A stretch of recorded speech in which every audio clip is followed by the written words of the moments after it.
We've broken down solar panels, gone under the hood of a solar race car, and explored battery technology in not one, but 2 episodes. So now it's time to dig into an element of design that's not just important to race cars, but every vehicle, or really anything and everything that's designed and engineered. I'm talking about aerodynamics. In this chapter of our learning playlist, we're asking, could today's solar race cars drive us toward a more aerodynamic future? Simply put, aerodynamics is the study of how an object moves through the air.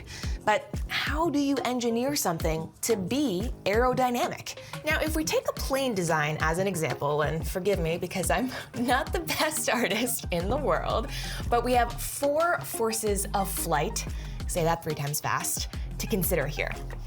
The first is weight. That is the downward force exerted on the object by gravity.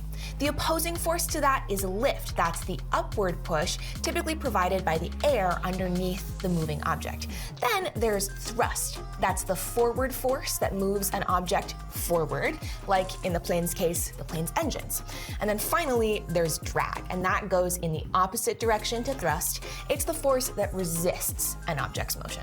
Now, whether we're talking about planes, spacecraft, or solar race cars, the same 4 forces are always at play. This is a 3D printed model of Black Mamba, the Stanford Solar Car Project's solar racer for the 2019 World Solar Challenge. When designing Black Mamba, the Stanford team had to account for weight. They wanted to keep the car as light as possible, and that's because the lighter the car, the less force it takes to move the car. Now, the real Black Mamba tips the scales at roughly 180 kilograms. As far as cars go, that's really light. And traction and road grip are also crucial to maneuvering and winning races because they can counteract lift. See, race cars are often so fast and so light, they're at risk of literally taking off. So using taller, wider tires and specially designed spoilers or wings that redirect the air around the vehicle often factor into a race car's design to help the vehicle keep in contact with the road. Then we've got thrust, and this one's pretty straightforward. It's the power pushing the race car forward. That's typically generated under the hood by the car's engine. Traditionally, with fossil fuel-powered vehicles, this power output is measured in horsepower. But with electric or battery-powered vehicles, we can also think of it in terms of kilowatts, with 1 kilowatt equaling roughly 1.34 horsepower. The real Black Mamba has an engine powered by a 45 amp-hour lithium-ion battery, which is actually much smaller and less powerful than what something like a Tesla uses for its battery. But because the car is so light, Black Mamba can top out at around 110 kilometers per hour, even with that battery. And finally, there's drag. That's the resistance caused by air pushing against a race car as it drives forward. Now, in order to calculate drag, you multiply the drag coefficient by the density of the air, times half of the velocity squared, times the object's frontal area.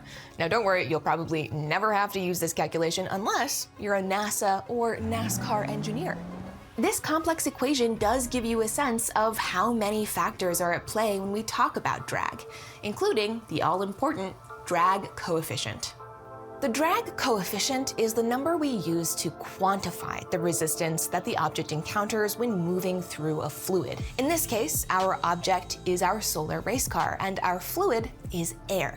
Some other factors that affect drag coefficient include the object's shape and surface roughness to reduce friction between the car and the air.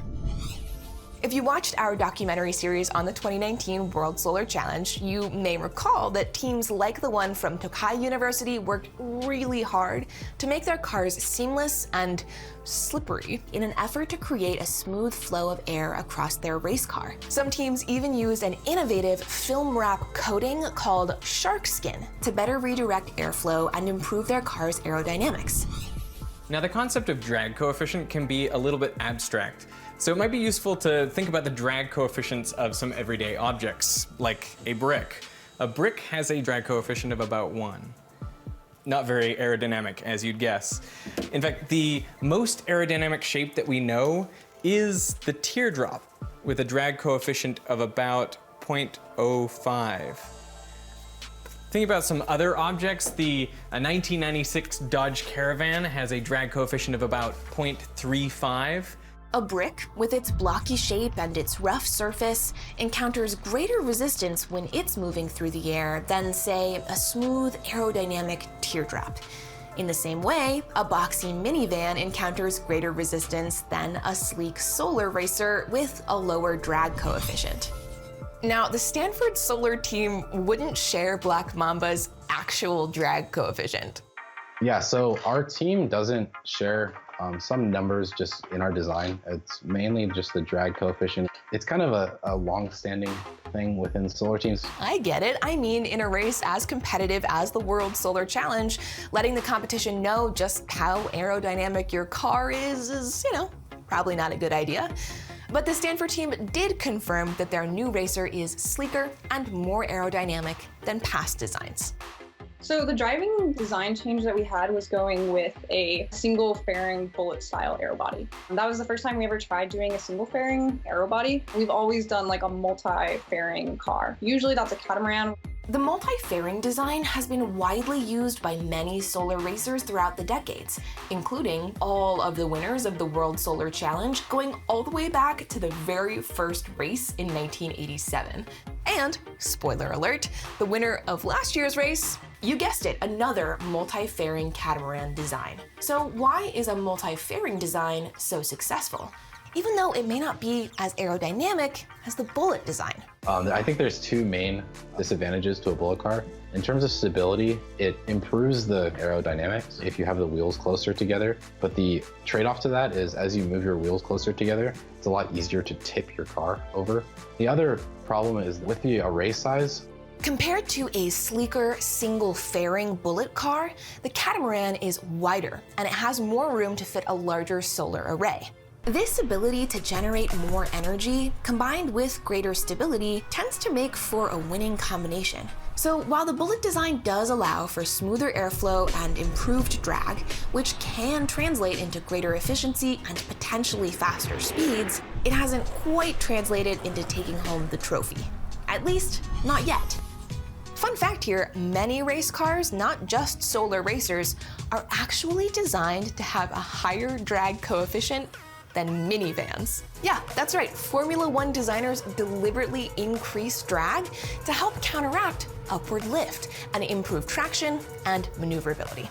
The Stanford Solar Car team plans to stick with Black Mamba's sleek bullet design while continuing to improve their solar racers' aerodynamics. And their goal is winning the next World Solar Challenge. But the drive to innovate goes far beyond the next race. So in the final chapter of our learning playlist coming up next, will solar cars really be a viable option for all of us in the future?